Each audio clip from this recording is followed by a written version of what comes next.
El tema de hoy es el propósito de ser diferentes, los jóvenes y el propósito de ser diferentes. ¿Por qué Dios nos hizo diferentes a hombres y a mujeres? Les quiero decir algo, yo estoy muy acostumbrado a la predicación secuencial, a irme por un texto tras el otro, pero en esta tarde voy a ir a varios textos, porque tenemos 3 puntos para abarcar en esta tarde. Primero, veremos la formación del hombre y la mujer.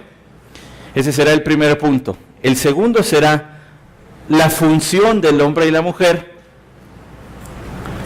Y el tercero será la finalidad del hombre y de la mujer.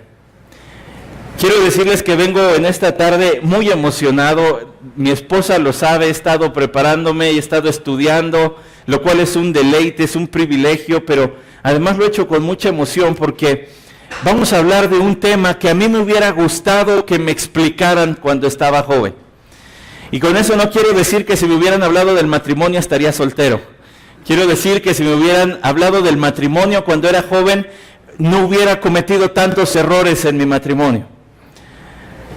Por la gracia de nuestro Dios, tengo 7 años casado con una bellísima mujer, en todo sentido es bella, esa mujer que está ahí de negro, a mi mano derecha en la primera fila.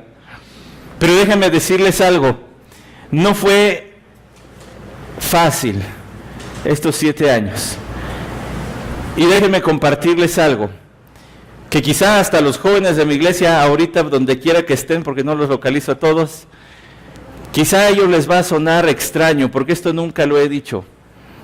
Pero mi esposa y yo llegamos a tener crisis fuertes cuando teníamos 2 años de casados, 3 años de casados. Y por mi mente sí llegó a pasar muy seriamente la posibilidad de que se iba a acabar. Y por mi mente sí llegó a pasar muy en serio la posibilidad del divorcio. Es más, debo decir, la tentación del divorcio. No lo digo jactándome y no lo digo con gusto, lo digo con vergüenza.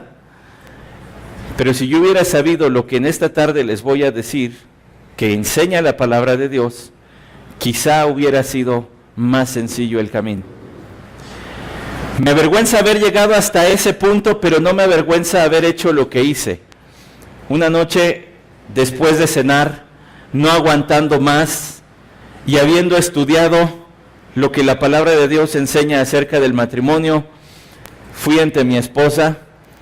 Estaba ella sentada en nuestro comedorcito de recién casados. Estaba ella sentada y fui y me arrodillé junto a ella y le pedí perdón. Y le pedí que me perdonara por todas las veces que la había hecho sufrir con mis actitudes o con mis palabras. Y por la obra del Espíritu Santo ella me perdonó. Y por la obra del Espíritu Santo ella también me pidió disculpas. Y hemos estudiado juntos lo que dice la Biblia acerca del matrimonio, lo que dice acerca de las relaciones hombre y mujer, y eso ha cambiado nuestro matrimonio. No hace mucho estábamos platicando con una pareja de casados que están pasando por problemas muy severos, y ella nos preguntaba, ¿y qué hicieron ustedes? Pues no somos expertos. Y yo no vengo en esta tarde como un experto, pero sí vengo a decirles, lo único que pudo cambiar y salvar nuestro matrimonio es tratar de seguir las instrucciones de Dios para él. Así que ustedes ya ven que vengo con un enfoque muy dirigido al matrimonio y sé que estoy hablando a la gran mayoría de solteros aquí, pero es que este es el mensaje que tienes que escuchar hoy. Hoy que todavía tal vez ni tienes novia o novio. Hoy que a lo mejor estás todavía pensando, pues no sé, estoy en la secundaria, ¿por qué me hablan de matrimonio? No te atrevas a despreciar lo que vamos a decir hoy, no por el mensajero, sino por el mensaje, por la palabra de Dios. Porque yo hice eso muchas veces. Y cuando había reunión de jóvenes y se hablaba del matrimonio, yo decía, ay, bueno, pues a mí no me van a hablar hoy. Y me sentaba y me recargaba y me recostaba en la silla y dejaba de poner atención y mi mente se iba a otro lado. No hagas eso, este mensaje es para ti. Déjenme decirles algo más. Les advierto, en esta tarde nos vamos a mover mucho a través de la Biblia. Nos vamos a mover a varios textos y voy a tratar de explicar cada uno de ellos, a lo mejor no de forma exhaustiva, pero sí de una forma comprensiva, amplia, de modo que puedas entender el significado de algunos textos y sobre todo también su aplicación para ti. Dijimos que nuestro primer punto va a ser la formación. En esta tarde vamos a ver cómo glorificar a Dios funcionando complementariamente en el matrimonio. Ese es mi objetivo, que de hoy tú te vayas sabiendo cómo glorificar a Dios funcionando complementariamente en el matrimonio. Vamos a ver la formación del hombre y de la mujer. Por favor, abre tu Biblia en Génesis capítulo 1, versículos 27 al 28. Esa es la lectura que voy a hacer. Génesis capítulo 1, versículos 27 al 28.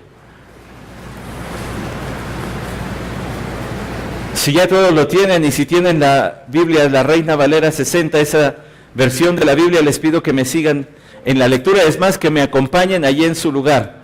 Génesis 1, 27 al 28 dice así: y creó Dios al hombre a su imagen. Si tienes la Reina Valera 60, me puedes acompañar también leyendo en tu lugar. Dice: y creó Dios al hombre a su imagen de Dios lo creó, varón y hembra los creó. Y los bendijo Dios y les dijo: fructificad y multiplicaos, llenad la tierra y sojuzgadla, y señoread en los peces del mar, en las aves de los cielos, y en todas las bestias que se mueven sobre la tierra. Primero quiero que veamos este aspecto de la formación del hombre y de la mujer. Y en estos versículos hay dos aspectos que son relevantes. Primero quiero que notes que tanto hombre como mujer, dice, fueron creados a la imagen de Dios. En un momento vamos a ir al capítulo 2, donde se habla específicamente de la formación del hombre con más detalle y después de la formación de la mujer. Pero aquí hay dos aspectos que comparten hombre y mujer, y eso es la imagen misma de Dios. ¿Qué es tener la imagen de Dios? Bueno, tener la imagen de Dios no tiene que ver con nuestro aspecto físico de los hombres y de las mujeres. ¿Por qué? Porque dice Juan capítulo 4 que Dios es espíritu. No tiene forma, no tiene color, no tiene volumen, no tiene olor, no tiene ninguna de las cualidades que tiene la materia, porque Él es espíritu. Entonces, ¿qué quiere decir que Dios hizo al hombre a su imagen? Quiere decir que Dios le dio intelecto, quiere decir que Dios le dio emociones, quiere decir que Dios le dio voluntad. Dios tiene intelecto, por supuesto. La Biblia lo expresa claramente, que Dios es omnisciente. No hay nada que Él no conozca. Al hombre no lo hizo omnisciente, pero sí le dio intelecto, la capacidad de aprender. Tiene capacidad para emitir un lenguaje y ser comprendido. Por eso hay comunicación. Puede haber lenguaje abstracto como las partituras. A lo mejor no conoces la obra de algún autor alemán, o chino, o de donde quieras, pero si sabes leer partituras, sabes interpretar lo que él escribió. El hombre tiene la capacidad intelectual dada por Dios, que le permite la comunicación, el razonamiento, el aprendizaje. Tiene emociones, Dios tiene emociones. Incluso se dice que el Espíritu Santo puede ser contristado porque tiene emociones. Dios ama, Dios siente ira, tiene emociones, y también le ha dado al hombre emociones. Dios tiene voluntad, por supuesto, y también hizo al hombre con voluntad. Por eso el hombre está hecho a la imagen de Dios. Quiero que notes lo siguiente: Dios le dio al hombre la capacidad de conocer para que aprenda a andar en sus caminos, para que le profundice en el conocimiento de su persona, para conocer a Dios. Dios te dio emociones, sí, también para relacionarte con Él y relacionarte con tus semejantes, porque Dios te ha dado su imagen.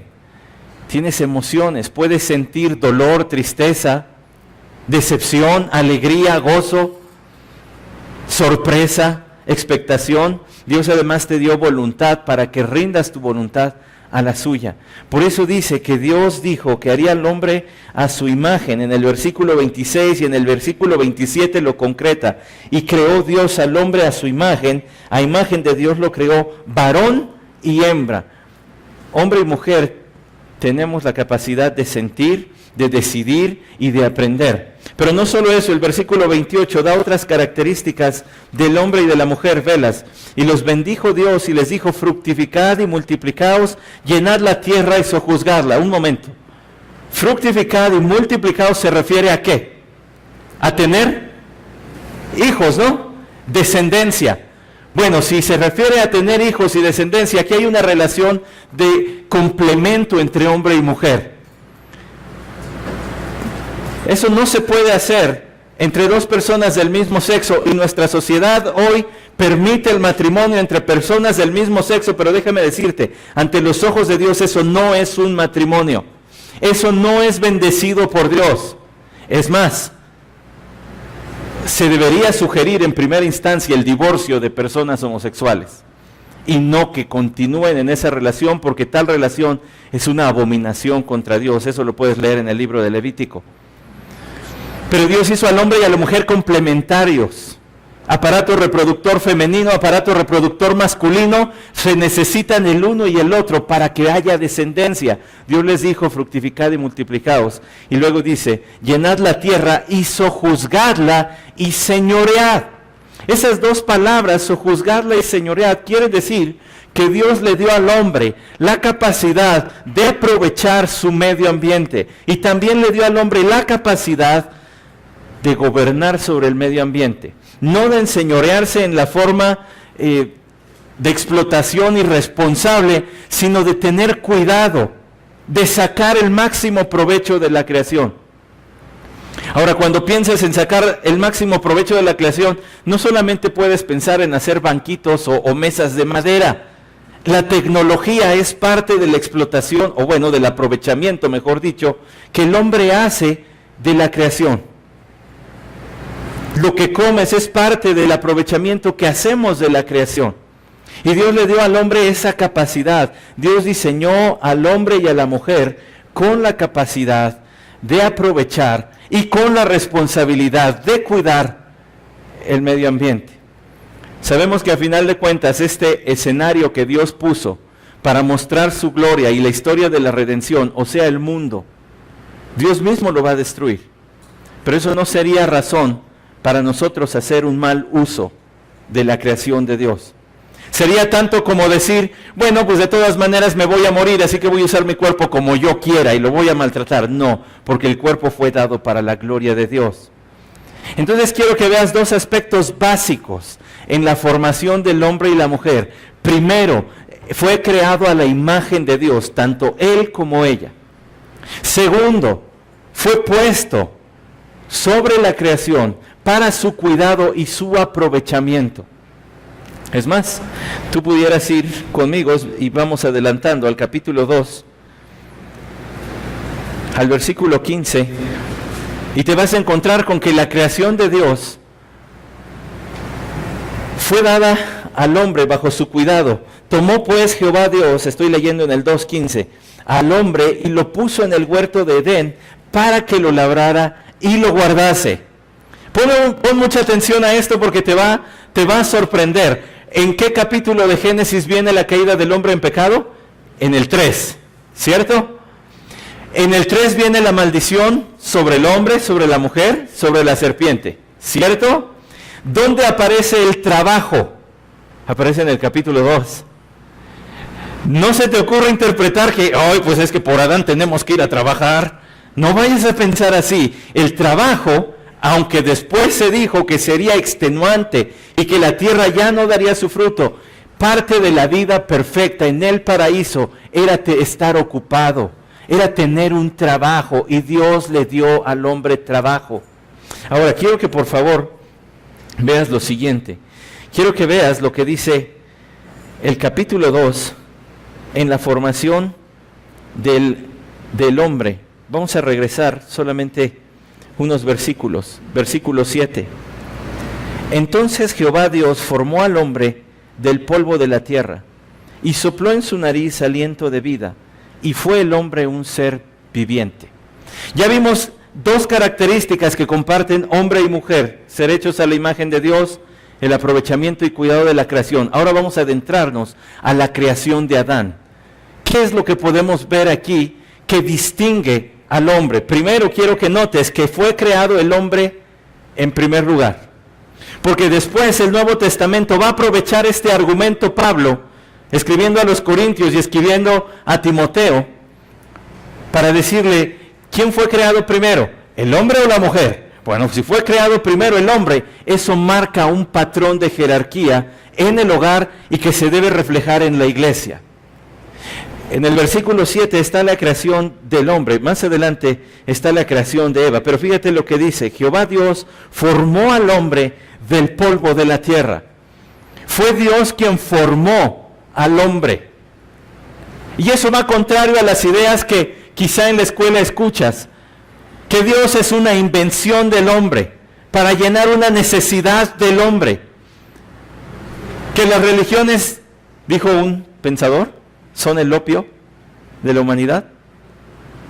No. El hombre no crea a Dios. Dios creó al hombre de acuerdo al relato bíblico. Dios lo formó. Y dice que lo formó del polvo de la tierra. Quiero que, por favor, veamos eso. Formó al hombre del polvo de la tierra y sopló en su nariz aliento de vida. No seríamos más que barro, inerte, si no fuera por la acción divina de soplar aliento de vida. Y déjame decirte algo, esta palabra aliento solo se habla en la Biblia, solo se utiliza para hablar de cómo Dios dio vida al hombre. Y me encanta la forma en que un comentarista lo expresa. Es casi, dice él, John Lange dice, es casi como si Dios hubiese despertado a Adán a la vida por medio de un beso. Infundiéndole de su propia vida, Dios le dio vida al hombre. Y esto nos muestra que Dios creó al hombre como un ser dependiente de Dios. No hay vida. Él es el autor de la vida. Él es el sustentador de la vida. Él es el creador de todo lo que existe. Dice Juan capítulo 1, Hebreos capítulo 1, Colosenses capítulo 1, dice que Él es el creador. Cristo Jesús es el creador y es el sustentador de toda la vida. No solamente da vida, sino que Él la sostiene. Pues aquí tú ves que el hombre fue creado y fue creado como una criatura dependiente de Dios. El hombre no fue creado por otra cosa, no fue creado por el Big Bang, no fue creado por la evolución, fue creado por Dios. Y eso habla de una jerarquía para el hogar, para la iglesia, pero también habla de dependencia. Habla de dependencia. El hombre fue creado por Dios, para Dios. El hombre fue creado para reflejar la gloria de Dios, y eso lo vamos a ver un poco más adelante. Quiero que sigas en este capítulo 2 y que vayas al versículo, por favor, versículo 19.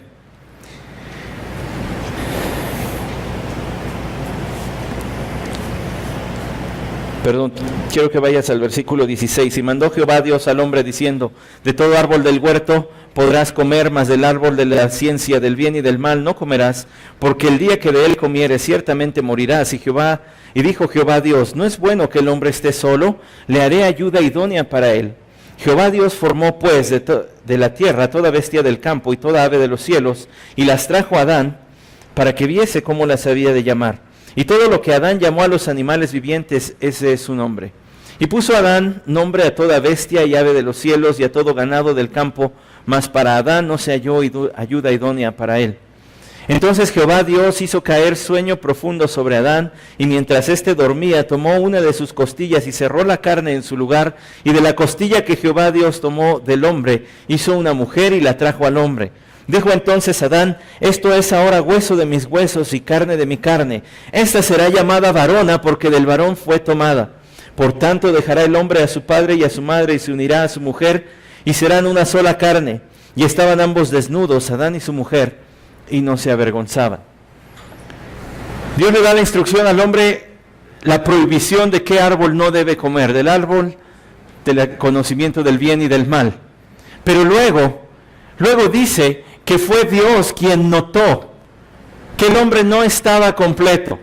Te fijas que no fue iniciativa del hombre, No puso Dios un buzón de sugerencias para Adán y le dijo, bueno Adán, aquí escribes con qué ideas crees que podrías ser más feliz en este sitio que he preparado para ti.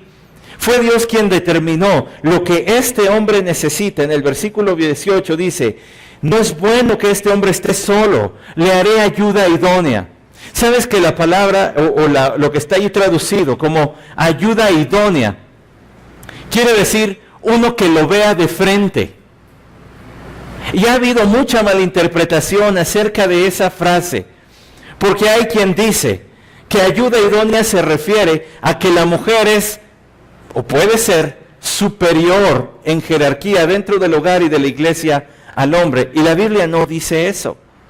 Cuando habla de una ayuda idónea y de uno que ve de frente, que se para frente al otro, está hablando de una ayuda de un igual. Ahora, si es igual, ¿cómo puede haber jerarquía?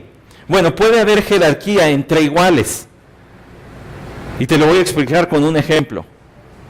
Cristo Jesús es coeterno con Dios, cosustancial con Dios. Eso quiere decir, tiene los mismos atributos de Dios, pero Él se sujetó, dice la Escritura, se hizo obediente hasta la muerte, y muerte de cruz. Siendo igual a Dios, se subordinó.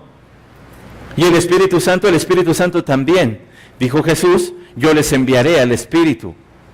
Y el Espíritu da gloria al Hijo y se subordina. Son iguales, son coeternos, son consustanciales, pero se subordina el uno al otro.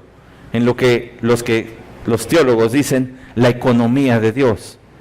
La subordinación de una persona de la Trinidad a la otra. Pues bueno, Dios le hizo una ayuda idónea a Adán. Una que fuera igual a él. ¿Igual en qué sentido? Bueno, los hombres y mujeres tenemos diferencias obvias. Saltan a la vista. No solamente físicas, sino también emocionales, mentales. Pero uno que fuera igual porque compartía, ¿qué les dije? ¿Qué compartían hombre y mujer?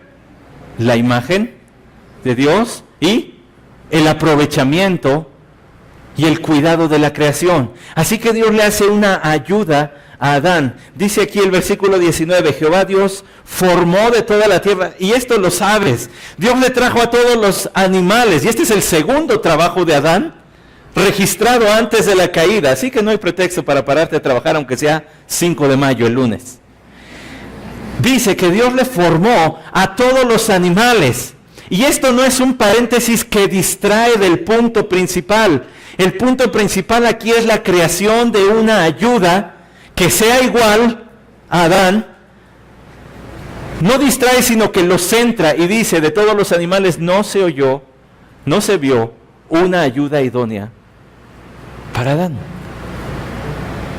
Yo que sé qué animales hayan pasado en ese momento, pero si el elefante pasó don elefante con doña elefanta. Pasó el pato con doña pata. Pasó el chango con su changa.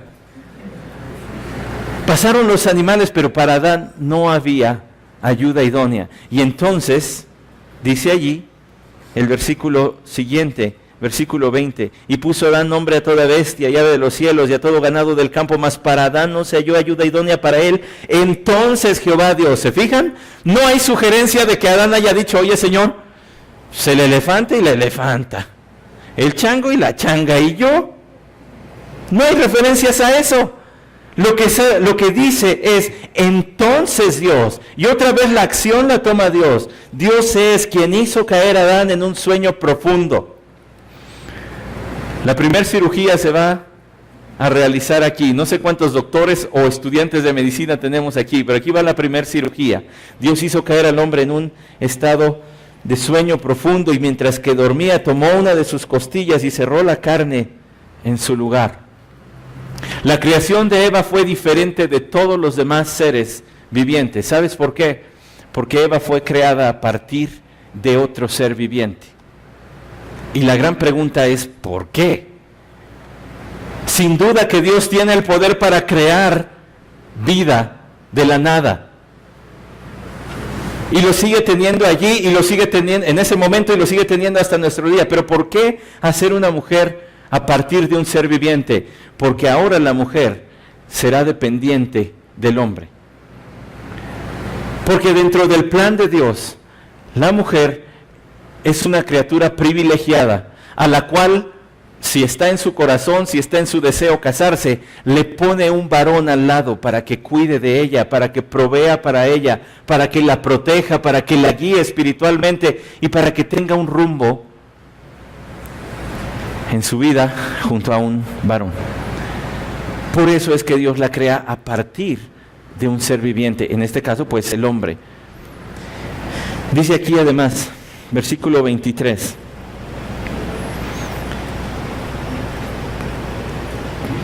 Desde el 22, y de la costilla que Jehová Dios tomó del hombre hizo una mujer y la trajo al hombre. Dijo entonces Adán, esto es ahora hueso de mis huesos y carne de mi carne. Esta será llamada varona, porque del varón fue tomada. Escucha esto, porque es fascinante. Dice que Dios, otra vez la acción la retoma Dios. Fue Dios quien trajo a Eva y se la presentó a Adán. Y Adán exclamó, ¡wow! Esto es ahora hueso de mis huesos. ¿Te fijas que Adán se reconoció? Sin duda que había diferencias físicas obvias, todos las conocemos. Pero Adán vio a uno que era como él. No había otro antes, ahora sí hay uno para mí. Ya no tengo por qué envidiarle a don Elefante que tenga su parejita. Ahora ya tengo yo a una que es para mí.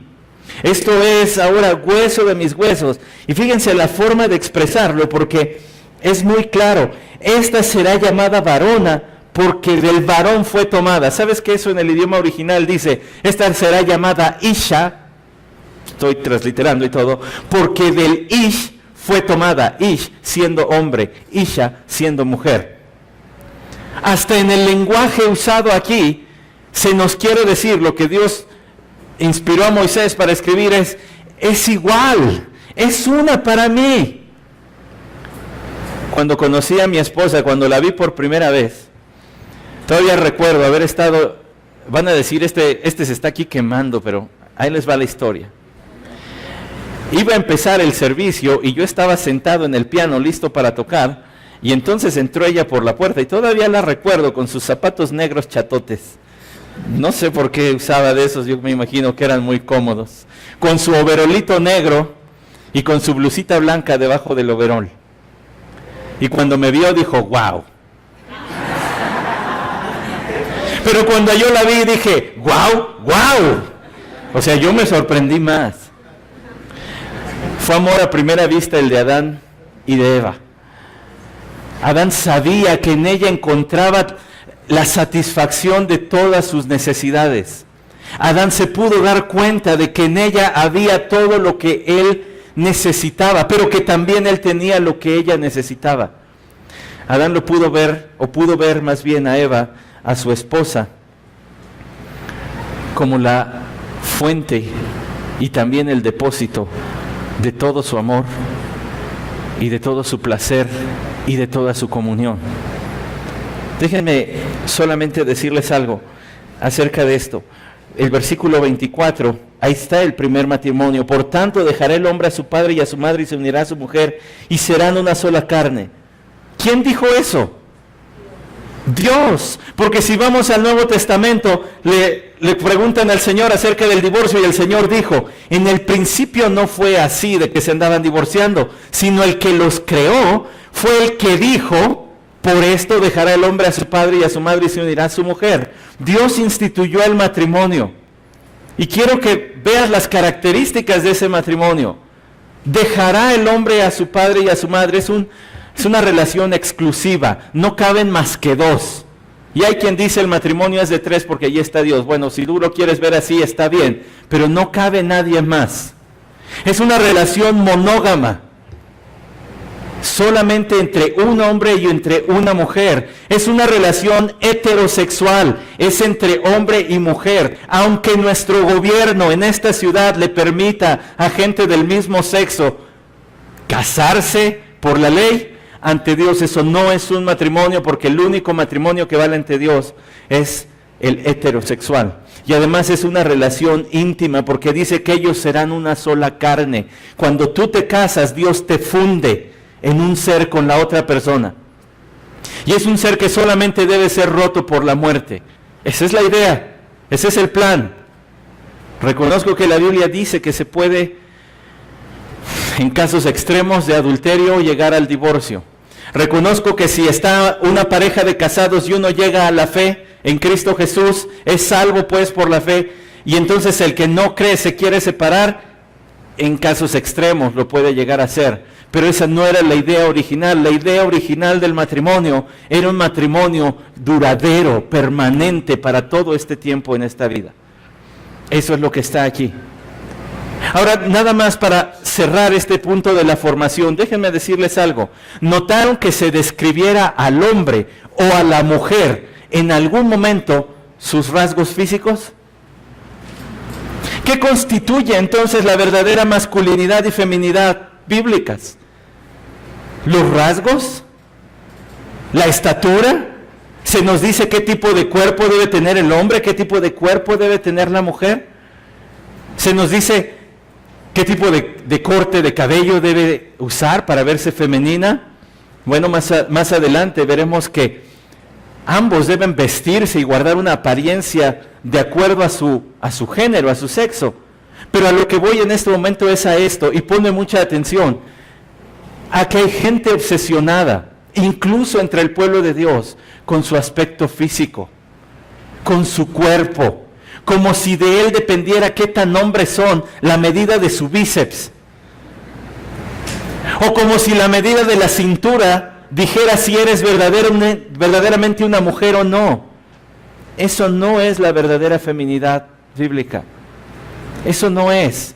La verdadera feminidad está en las funciones que cumples según tu género y en el carácter cristiano y como hijo de Dios que tienes según tu género también.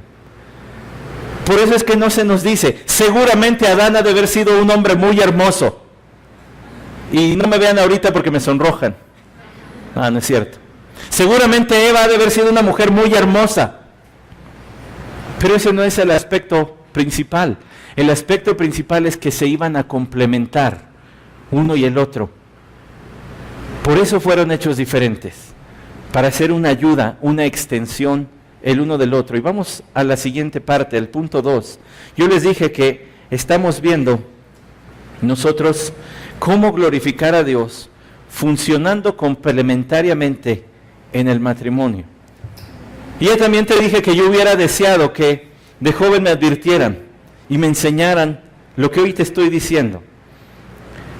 Que me abrieran estos textos de la palabra de Dios y me dijeran acerca del matrimonio, porque me hubiera salvado muchos dolores de cabeza cuando me casé. Así que pon atención. Ya vimos la formación. Dios nos ha formado diferentes para ser complementarios.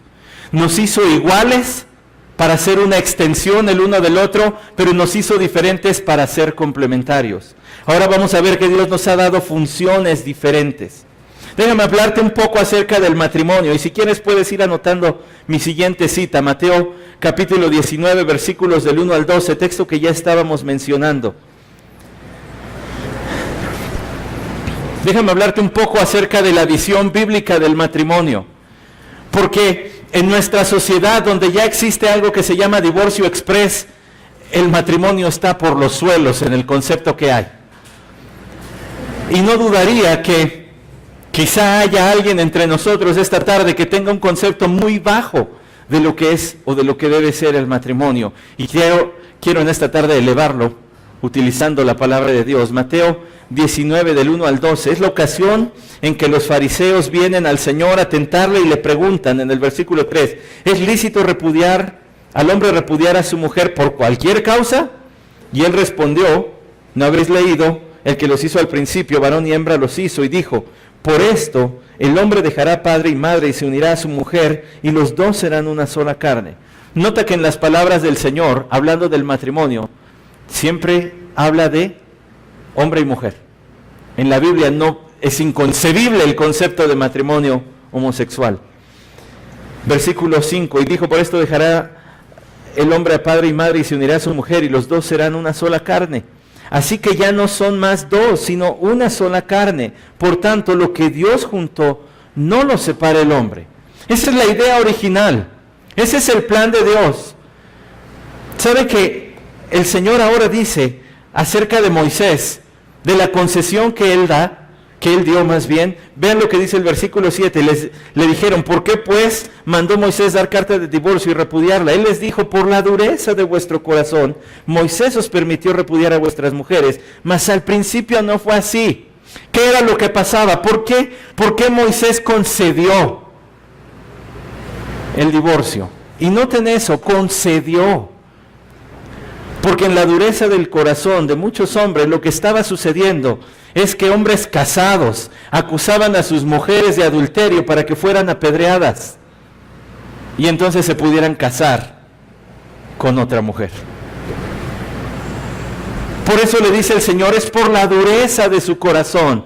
Ese no era el plan, pero no iban a estar matando mujeres inocentes nada más porque ustedes no controlan sus pasiones.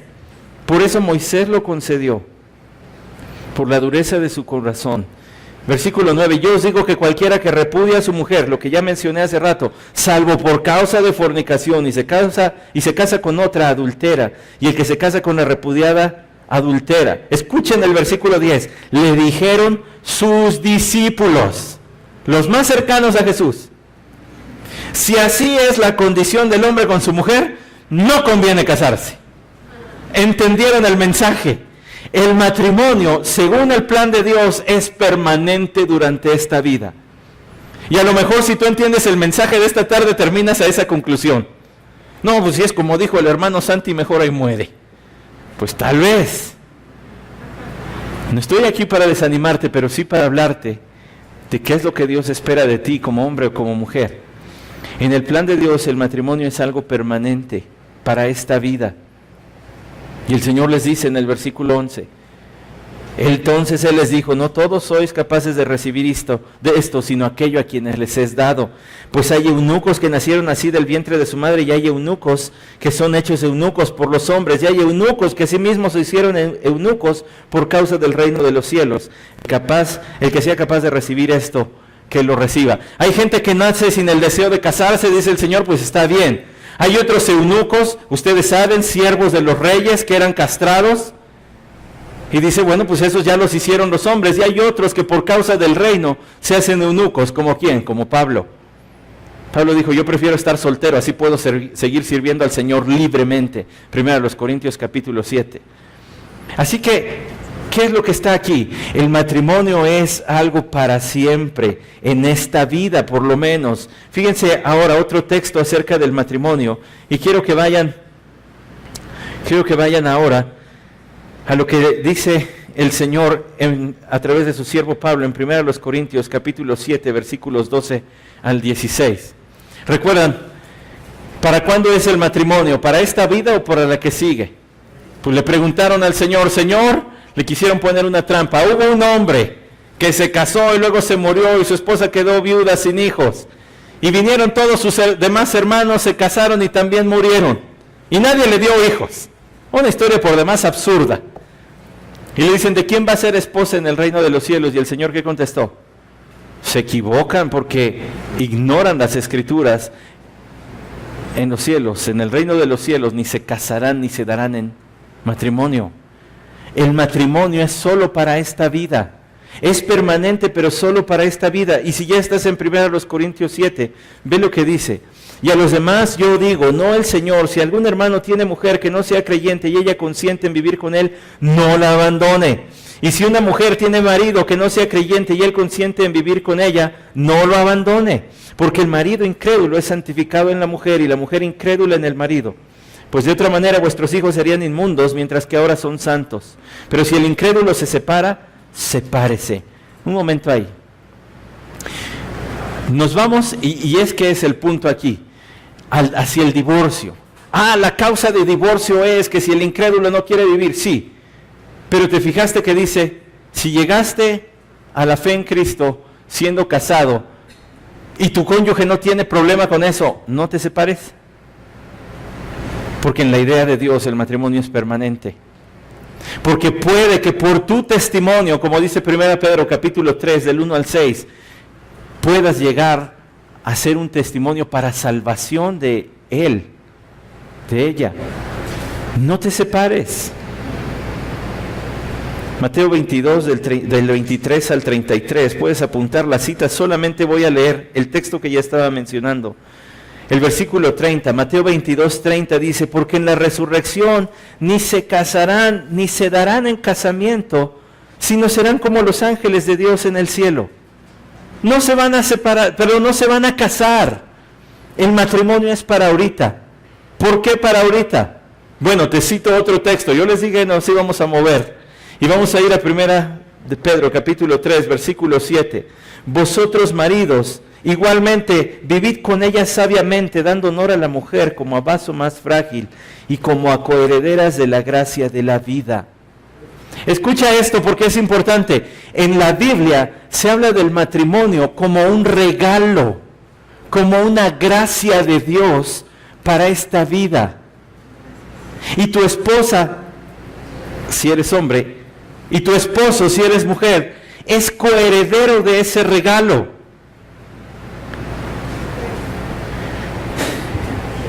El 25 de noviembre del año 2006, yo recibí de Dios un regalo junto con mi esposa. Y fue el matrimonio. Quiero que veas eso, por favor. Es un regalo si lo llevas por las directrices, por los mandamientos de Dios. Puede llegar a ser una relación muy difícil, muy conflictiva, pero si te dispones y con la gracia de Dios y la ayuda de su Espíritu a vivir tu matrimonio por el camino de Dios, vas a experimentar que esto que dice aquí es un regalo para la vida. Yo les dije desde el inicio, no vengo como un experto, no vengo como el que más sabe de este tema, solamente vengo como alguien que ha experimentado la gracia de Dios en su matrimonio y que aprender las cosas que te estoy diciendo hoy salvaron mi matrimonio y puede prevenir el día que formes el tuyo. Pero escucha, porque a lo mejor dices, bueno, pero yo ni novia tengo, ni novio tengo, entonces ahorita a mí qué. Es que tienes que conocer esto para saber cuándo y con quién formar un matrimonio. Debes saber esto para tener idea clara. No se trata nada más de si me gusta. ¿Por qué quieres andar con ella? Pues porque me gusta. Pues eso no es respuesta suficiente. ¿Por qué quieres andar con él? Pues tenemos muchas cosas en común, pastor. ¿Y qué? Yo tengo muchas cosas en común con Israel y no me casé con él. Primero porque es prohibido, ¿verdad? Ya lo expliqué. Y ya está casado además. Escucha bien, tú tienes que conocer cuál es el significado del matrimonio delante de Dios y cuáles son las funciones que te ha dado a ti como hombre y a ti como mujer. Un último texto para hablarte del matrimonio. Hebreos capítulo 13, versículo 4. ¿Qué dice Hebreos capítulo 13, versículo 4? Dice así: honroso sea en todos el matrimonio y el lecho sin mancilla. No es un escape de tu casa el casarte. Alguna ocasión una señorita me dijo, es que ya me quiero casar. ¿Y por qué te quieres casar tan rápido si ni siquiera te conocíamos novio hasta ahorita? Y me dijo, sinceramente me dijo, es que no aguanto vivir en mi casa. Eso no es razón para casarte. El matrimonio debe ser considerado como algo precioso. ¿Sabes que la palabra que está escrita allí como honroso es la palabra timios en el idioma griego? Y esa palabra aparece en 1 de Pedro 1:7 cuando escribe el apóstol Pedro, para que la prueba de vuestra fe, la cual es más preciosa que el oro. Precioso quiere decir de muy alto valor, valiosísimo. A los ojos de Dios el matrimonio es valiosísimo. Por eso debes ir pensándole antes de tomar una decisión de casarte. Es más, antes de tomar una decisión de tener novio o novia. Y después, ¿quién va a ser ese tal o esa tal novio o novia?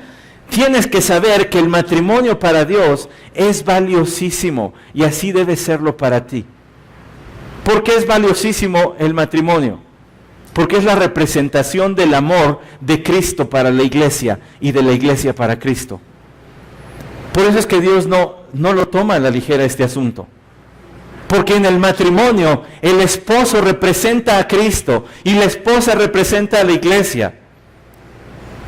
Así que cuando a mí me ven cómo amo a mi esposa, la gente debería decir, ¡qué bárbaro! Así ama Cristo a la iglesia. Y cuando la gente ve cómo me ama mi esposa, la gente debería decir, ¡ay, así es como la iglesia ama a Cristo! Para eso fue dado el matrimonio. Y en un momento voy a ir a aquel texto de Efesios. Pero quiero ponerte esto en claro. El matrimonio es una relación permanente para esta vida. Es considerado por Dios como algo muy valioso y como un regalo para esta vida. Yo no sé los ejemplos que tengas en casa. Yo no sé si en casa lo último que ves es un matrimonio feliz. No sé si lo que ves tal vez de tus tíos, de amigos de la familia, no sea lo que está aquí escrito. Pero déjame decirte, el plan de Dios para el matrimonio es este. Y sé que estoy hablando a jóvenes solteros en su mayoría y por eso es que lo estoy diciendo esta tarde. Debes de pensar muy bien en qué es el matrimonio y conocer esto antes siquiera de empezar a fijarte en un joven o en una señorita. Debes entender de a qué vas. ¿A qué vas? ¿A qué le estás tirando? ¿A qué le voy a entrar? Le estás entrando a algo que Dios considera precioso y que tú también debes considerar precioso. Ahora, avancemos. Vamos a hablar un poco de las características de una mujer. ¿Qué dice la Biblia? ¿Cuáles deben ser las características de una mujer? ¿Cómo describe la Biblia la verdadera feminidad? La verdadera feminidad no está basada en los cosméticos o en las tallas. Los estándares de Dios nunca han cambiado y los estándares del mundo siguen cambiando. ¿Saben ustedes que en los años 50 las mujeres que eran consideradas bellas eran las robustitas, las llenitas? Bueno, bajo su responsabilidad quien lo quiera hacer, pero en las películas de Pedro Infante, ¿cómo son las mujeres, las galanas de Pedro Infante? Pues robustitas, ¿no? Llenitas. Hace unos años, todavía el estándar, el estereotipo de belleza, ¿cómo era? Talla 0. ¿Cierto o no?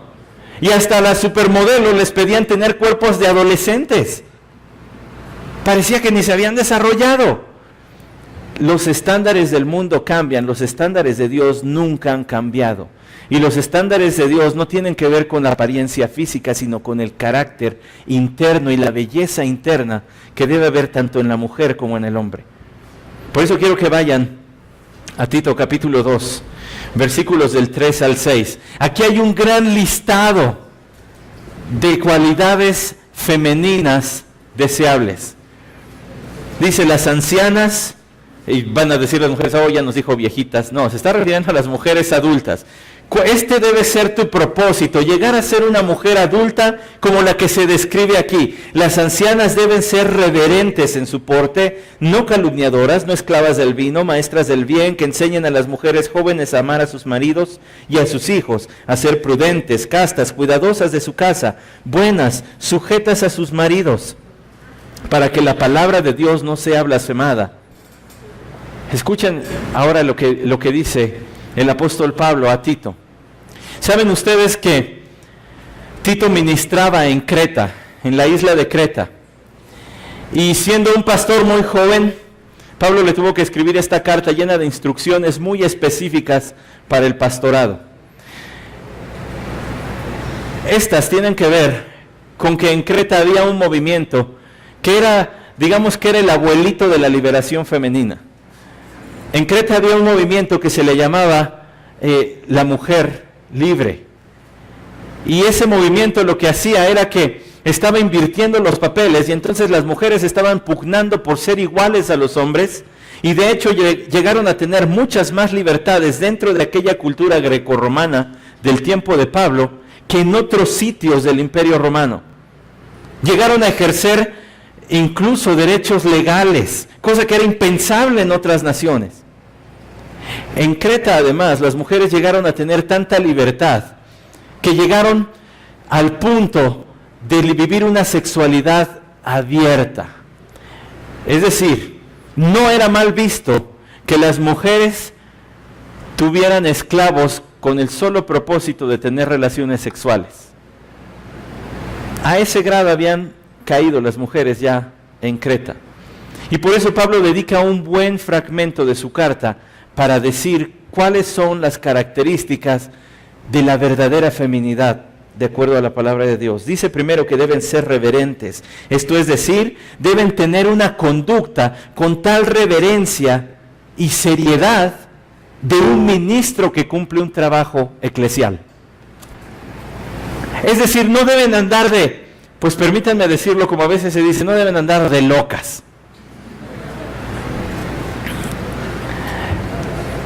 Con lenguaje vulgar, soez, con expresiones indecentes, y ya ni decir de andar con un muchacho y luego con el otro, y luego con el otro, y luego con el otro. Deben ser reverentes, dice Pablo, deben además ellas no ser calumniadoras. Eso literalmente quiere decir que no deben andar hablando mal de nadie. Tristemente en nuestra sociedad se asocia mucho a las mujeres con el chisme, ¿o no? Yo no sé por qué, a mí no me diga. La otra vez vi una imagen en internet que decía, así se ve el Facebook de una mujer con 40 solicitudes de amistad, 25 mensajes y no sé cuántas notificaciones, y así se ve el de un hombre, 0 en todo. Pues yo no sé si es verdad o no, pero Pablo les dice, no sean calumniadoras. Además les dice, no sean esclavas de mucho vino. Es decir, deben ser gente controlada. No deben sucumbir a sus pasiones, cualquiera que éstas sean. ¿Saben que para emborracharse en tiempos bíblicos se necesitaba ingerir mucho alcohol? Muchísimo vino, porque la cantidad de alcohol que tenía era mínima. Entonces para emborracharse literalmente había que pasarse el día pegado a la jarra, pegado a la botella, pues. Eso habla de falta de control y por eso Pablo dice que deben tener control de sí mismas. Además, este texto dice que enseñen, dice que deben ser modelos a seguir, que enseñen lo bueno. Es decir, que enseñen buenas costumbres a las mujeres más jóvenes. Mujeres jóvenes, espero que estén tomando nota porque aquí se está hablando, ¿qué te hace, de acuerdo a Dios, una verdadera mujer? No es la ropa que vistes solamente, aunque debe haber rasgos distintivos, no debes andarte vistiendo como hombre, eso desde el Antiguo Testamento el Señor lo condenaba. Primero Corintios capítulo 11 también dice que no debes dar la apariencia de ser del otro sexo, pero no es lo corto de la falda lo que te hace mujer, o lo escotado de la blusa lo que te hace ser mujer. Lo que te hace ser mujer es ser la mujer que Dios dice en su palabra. Debe ser una mujer que enseñe lo bueno. Dice además que enseñan a los jóvenes a que amen a sus maridos. Qué mandamiento tan extraño, ¿no? ¿Cómo están casadas y no aman a sus maridos? Bueno, primero no se acuerden que en aquel tiempo muchos matrimonios eran arreglados, para empezar. Así que dale gracias a Dios de que eres mexicana en el siglo XXI, porque si no estarías a la merced de lo que te hayan agarrado tus padres por allí. Para empezar eso, y para seguirle, ya les hablé del movimiento que había en Creta, dice que deben amar a sus maridos. Dice además que las mujeres deben amar a sus hijos. Que hay un problema grave, y esto te deja ver qué tan bajo había caído la sociedad en Creta. Porque hasta el afecto natural, el amor que se representa, al menos humanamente, aparte del amor de Dios, como el más puro, el de una madre por sus hijos, Pablo dice que tienes que enseñarles a que hagan eso. Pues, ¿qué estaba pasando en Creta? Exactamente no sabemos qué estaba pasando con los hijos, con los niños en Creta, pero sí les voy a decir algo, lo que pasa en nuestra sociedad. Y lo que pasa en nuestra sociedad es que hoy tú puedes argumentar que no tienes la capacidad económica para sostener a tu hijo y entonces puedes ir a que te practiquen un aborto. ¿Sabían eso? Está despenalizado el aborto en muchos lugares de México, incluido nuestra ciudad.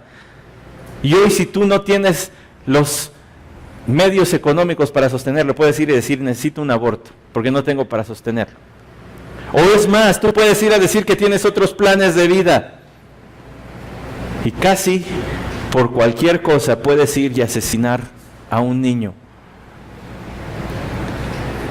Pablo le dijo a Tito, diles que amen a sus hijos, enséñales a que sean prudentes. Es decir, que eviten los problemas. Prudente es una mente que te salva, una mente que no te mete en problemas, sino que te saca y te mantiene fuera de ellos. Dice a que sean puras. Esto tiene que ver con la pureza general de la mujer, sobre todo en el aspecto sexual, obviamente en su hablar, en su comportarse, en procurar la virginidad y mantener la virginidad hasta el matrimonio. Dice a que sean hacendosas en el hogar. Fíjense, eso está muy interesante. Dice, hacendosas en el hogar y amables. ¿Por qué les menciona esas dos juntas? Porque Pablo lo que le está diciendo es que ellas sepan llevar bien el hogar y que sean buenas en el hogar. Las mujeres hoy en día experimentan mucha presión, sobre todo de otras mujeres, por ser independientes. Y no sé si todas las mujeres que están aquí lo estén viviendo, pero generalmente existe la idea así entre mujeres, es que tienes que superarte, tienes que ser libre, tienes que ser independiente, tienes que ser empresaria, trabajadora, ejecutiva. Eso no está mal, siempre y cuando no interfiera cuando estés casada con las labores en el hogar. Que no descuides el hogar, que sean capaces, dice además, que se sujeten a sus maridos. Les doy otra cita, solamente mencionaré muy poco acerca de esta. Es parecida a la lista que da Pedro en 1 de Pedro capítulo 3, versículos del 1 al 6. Allá también se menciona que sean castas, que sean puras, recatadas, que sean respetuosas a sus maridos. Y fíjense que allá Pedro dice, vuestro atavío no sea el externo, de peinados ostentosos, de adornos de oro, de vestidos lujosos, sino el interno, el del corazón, en el incorruptible ornato de un espíritu afable y apacible. Dice Pedro, lo que debe adornar la vida de una mujer no es tanto la ropa que viste, si es de marca o no, no es tanto el peinado, si es extravagante o no, sino es el espíritu, la actitud interna, un espíritu afable, apacible. Dice además Pedro, pues así se ataviaban las mujeres en el pasado. Y con ese espíritu se sujetaban. Por ejemplo, Sara se sujetaba a Abraham, dice Pedro en ese texto. ¿Por qué? Porque confiaban en Dios. Porque confiaban en Dios. Ahora ya hablamos bastante de las mujeres. Y hablé a las mujeres esperando que los hombres hayan puesto atención para decir qué tengo que buscar en una mujer. Va más allá de si me gusta su sonrisa, si tiene bonitos ojos, ya viste la descripción. Ahora déjenme hablar un poco, acercándonos al final de nuestro tiempo, déjenme hablar un poco de lo que se debe buscar o de cómo dice la Biblia debe ser un hombre. Primero quiero que vayan, por favor, a la carta de Pedro también en el capítulo 3, en el versículo 7. Y fíjense bien cómo debe el hombre ser para con su esposa. Dice Pedro allí que los hombres deben tratar a sus mujeres ¿cómo? Bueno, oigo mucho murmullo y no sé si están platicando del fútbol, si alguien trae por ahí prendido el fútbol o no. ¿Cómo dice que deben ser los hombres? ¿Cómo deben tratarlas? Conforme a su conocimiento. ¿Y deben ser qué? Deben darle honor a la mujer como un vaso más frágil. Los hombres deben ser delicados, tiernos para con la mujer. Deben entender que es una criatura dependiente del hombre. Mujeres, déjenme decirles algo. A menos de que te cases engañada, no tienes por qué casarte con un patán. Y te lo voy a decir de una vez. Firmar el acta no lo va a cambiar. Si hoy te trata mal, mañana te va a tratar mal.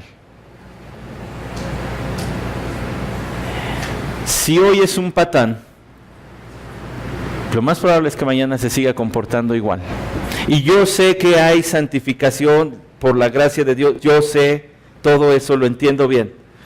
Y no niego que el Espíritu Santo es capaz de cambiarnos, pero atarte a una relación así desde el noviazgo es algo que debes pensar 2 veces. Porque si desde ahorita no está permitiendo la obra del Espíritu Santo en su corazón, firmar un acta no lo va a comprometer más que haber aceptado la obra de Cristo en la cruz por sus pecados. Y se los digo porque en alguna ocasión me tocó ver a una muchacha ser golpeada por su novio afuera de su casa. Y ya ni les digo de las historias que he tenido que escuchar como pastor de mujeres que son golpeadas por sus maridos. A menos de que haya sido un príncipe azul durante el noviazgo y después se haya convertido en un ogro, sí hay manera de detectarlo y sí hay manera de decir, no, aquí debo tener cuidado y más vale decir, aquí corrió, que aquí quedó. Quiero que vean, por favor, lo que dice la palabra de Dios acerca de los varones, y para esto vamos a ir también allí a la carta de Pablo a Tito. Vamos a regresar allí a Tito capítulo 2, porque quiero que vean lo que dice acerca de los hombres en el versículo 2. Que los ancianos, aquí no quiere decir pastores, quiere decir hombres adultos, sean sobrios, serios, prudentes, sanos en la fe, en el amor, en la paciencia. Es decir, que sean sobrios, que tengan dominio sobre sí mismos. Señorita, si hoy no puede controlar su deseo de ver el fútbol y cumplir sus responsabilidades, mañana tampoco lo va a hacer. Joven, si hoy estás teniendo problema en controlar tus impulsos, tus gustos, tus deseos, mañana los vas a tener pero agigantados. Porque mañana vas a tener el dinero que tal vez no tienes hoy como estudiante. Y vas a poder complacerte en todos tus gustos. Así que debes tener cuidado, debes ser sobrio, debes ser prudente. Dice aquí el versículo 2, dice serios antes. ¿Qué es serio? No es que no disfrutes del humor, es que sepas cómo conducirte de acuerdo a la ocasión. Que si estás en una reunión familiar, bueno, pues se presta para el relajo, para la diversión, pero si estás en una entrevista de trabajo, pues te sepas conducir también allí, que seas una persona seria, que seas prudente. Lo mismo que con las mujeres, que tengas una mente que no te mete en problemas, sino que te mantenga fuera de ellos. Y fíjense, porque aquí me voy a dar vuelo en un ratito, que sean sanos en la fe. ¿Qué quiere decir ser sano en la fe? Que tú como hombre vas a recibir la responsabilidad de guiar espiritualmente tu matrimonio, tu esposa y tus hijos. Así que más vale que tengas una fuerte base doctrinal, un buen cimiento en la Escritura, porque vas a tomar muchas decisiones. ¿Qué se ve y qué no se ve en la casa? Tienes que ser sano en la fe. ¿Qué se hace? ¿Qué se compra? ¿Qué no se compra? Dice que los hombres también deben ser sanos en la fe, en el amor. Debes tener un amor por tu familia primeramente y también por tus semejantes, y luego en la paciencia. Aquí es donde muchos hombres fallamos. Y les voy a decir por qué. Porque cuando vienen los problemas sobre el hogar, muchos hombres se acobardan y se hacen para atrás. Y toman una actitud pasiva. Y hay mujeres que toman una actitud agresiva. Y entonces el matrimonio y el hogar sufren. ¿Por qué? Porque los papeles se invierten. ¿Quién fue creado primero? El hombre. Y eso es reflejo de la jerarquía. ¿En dónde? En el hogar y en la iglesia. Y cuando eso se invierte y la mujer está por encima del hombre, sea en el hogar o sea en la iglesia, va a haber dolor. Porque hay pecado. Y van a venir todas las consecuencias que tengan que venir sobre ese matrimonio, sobre esa iglesia. Por eso es una aberración esto de las pastoras, como Pablo ya lo decía, 1 Timoteo capítulo 2, versículos 11 al 15. Yo no permito a la mujer que enseñe, que tenga la autoridad de pastor. Y aquí nosotros podemos ver que el hombre tiene que ser sano en el amor y tiene que ser sano en la paciencia, en la perseverancia. Tienes que ser fuerte ante los problemas. Tú eres el guía y la gracia de Dios te puede capacitar para el rol que Dios te dio. Vamos al último texto que voy a usar esta tarde, a punto de terminar, porque aquí concluiremos nuestra perspectiva de la masculinidad bíblica y concluiremos también con la finalidad para la cual fuimos hechos diferentes, hombres y mujeres.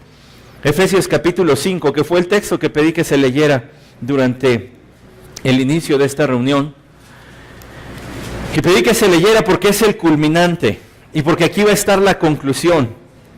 Someteos los unos a los otros en el temor de Dios, las casadas estén sujetas a sus propios maridos como al Señor, porque el marido es cabeza de la mujer, así como Cristo es cabeza de la iglesia, la cual es su cuerpo y Él es su Salvador. Así que como la iglesia está sujeta a Cristo, así también las casadas lo estén a sus maridos en todo. Maridos, amad a vuestras mujeres, así como Cristo amó a la iglesia y se entregó a sí mismo por ella, para santificarla, habiéndola purificado en el lavamiento del agua por la palabra, a fin de presentársela a sí mismo una iglesia gloriosa que no tuviese mancha, ni arruga, ni cosa semejante, sino que fuese santa y sin mancha. Así también los maridos deben amar a sus mujeres como a sus mismos cuerpos. El que ama a su mujer, a sí mismo se ama, porque nadie aborreció jamás a su propia carne, sino que la sustenta y la cuida, como también Cristo a la iglesia, porque somos miembros de su cuerpo, de su carne y de sus huesos. Por esto dejará el hombre a su padre y a su madre y se unirá a su mujer, y los dos serán una sola carne. Grande es este misterio, mas yo digo esto respecto de Cristo y de la iglesia. Por lo demás, cada uno de vosotros ame también a su mujer como a sí mismo, y la mujer respete a su marido. ¿Saben lo que quiere decir sujetarse? Sujetados los unos a los otros, está en el versículo 21. Así que el mandato de sujetarse es para ambos sexos, no solo para la mujer, aunque luego se enfatice en la mujer. ¿Por qué? Porque ese es el orden que Dios dio. Sujetarse es una palabra de orden militar, upotazó en el idioma original, que quería decirse debajo de, ordenarse por categorías. Lo que Pablo está diciendo no es que el hombre tiene derecho de ejercer un dominio tirano sobre la mujer y que la mujer debe ser pues algo así como su criada y amante. No está diciendo eso.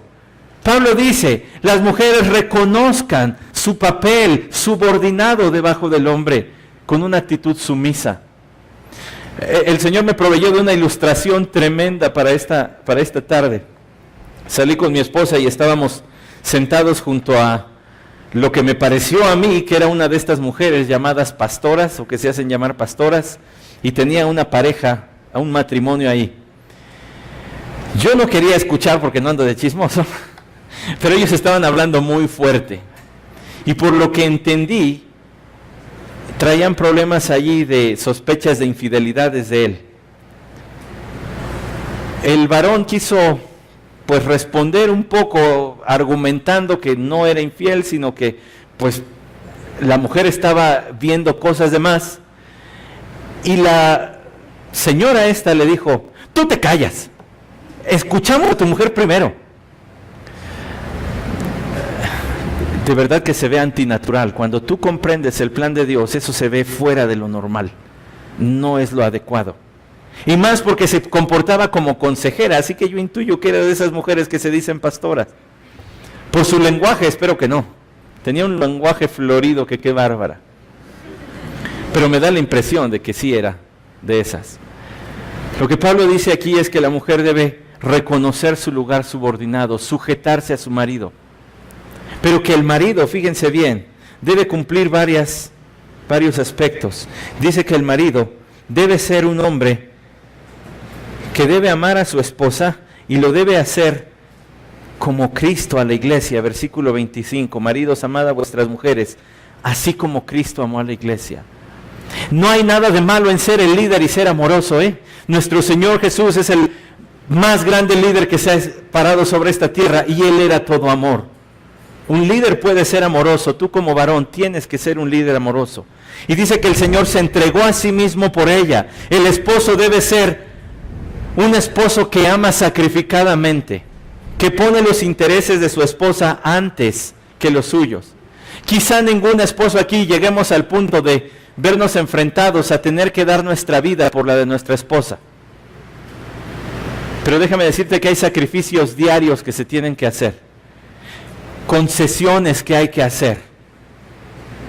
En tus gustos, en tus costumbres, en ayudar en el hogar, en traer el sustento, pequeños sacrificios cotidianos que vas a vivir haciendo por tu esposa si decides casarte. El esposo además debe ser una influencia santificadora en su esposa, porque dice que Cristo se entregó por la iglesia para santificarla, habiéndola purificado. Yo sé que tú y yo no santificamos. Quien santifica es el Espíritu Santo, pero tú y yo somos instrumentos para esa santificación si nuestra influencia sobre nuestra esposa le guía más cerca del Señor y no le conduce lejos de sus caminos. Joven y señorita que piensas quizá en un futuro casarte, mídele bien desde ahorita, porque el tipo de influencia que es él hoy, ese muy posiblemente va a ser en el matrimonio. Ese tipo de influencia va a llegar a ser. Déjame decirte que vas a ver más a tu esposo que al pastor, a no ser que tu esposo sea el pastor, como el caso de... Vas a escuchar más a tu esposo que al maestro de escuela dominical. ¿Quién crees que va a tener más influencia espiritual en tu vida?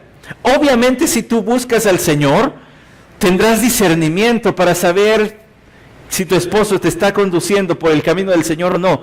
Pero la mayor influencia espiritual, después obviamente del Espíritu Santo, va a ser tu esposo. Joven, prepárate para hacer eso, el guía espiritual de la familia.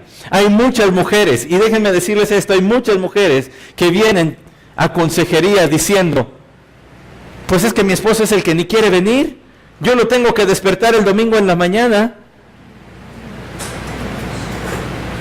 Y como esas muchas otras cosas, quien dirige el devocional familiar y quien estimula que haya devocional familiar, generalmente es la mujer. Eso no puede seguir ocurriendo, varones. Ustedes son los responsables del crecimiento espiritual de su esposa. Versículo 28. Un esposo debe ser cuidadoso con su esposa. ¿Cómo? Pues dice Pablo, y ya lo leímos, así como cuidas tu cuerpo, debes cuidar a tu esposa, porque ahora ella es una extensión tuya. Así como tú cuidas tu cuerpo, nadie aborrece su cuerpo, lo cuidas, lo sustentas. Así Cristo con su iglesia. Un esposo, déjenme decirles, no debe ser un amargado. Y es muy triste que haya familias donde todo el mundo le tiene miedo al papá, hasta el perro. El perro sale a saludar a todos moviendo la cola, menos cuando llega el Señor. Allí sí a correr. Bueno, tal vez lo del perro es exagerado, pero hay muchos que tienen miedo de su padre o de su esposo. Colosenses capítulo 3, versículos 19 dice, maridos, amad a vuestras mujeres y no seáis ásperos con ellas. ¿No? ¿Saben que la palabra áspero ahí quiere decir amargado? No la conduzcas a la amargura. No estés de criticón. No estés recriminándole todo, pidiéndole que la casa esté... No seas amargado con ella. Ahora, quiero que con tu vista, porque aquí voy a concluir.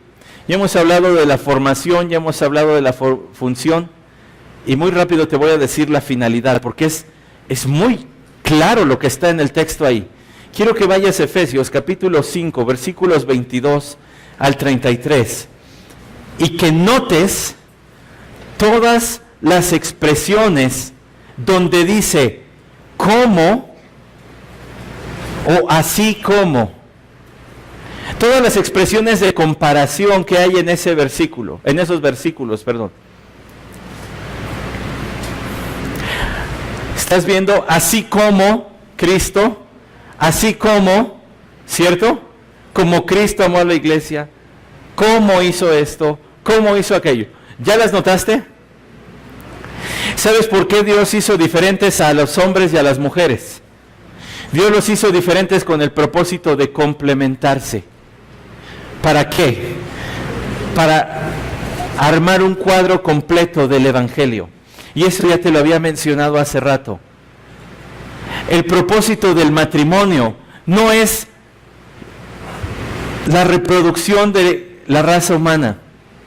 Ese es un subpropósito.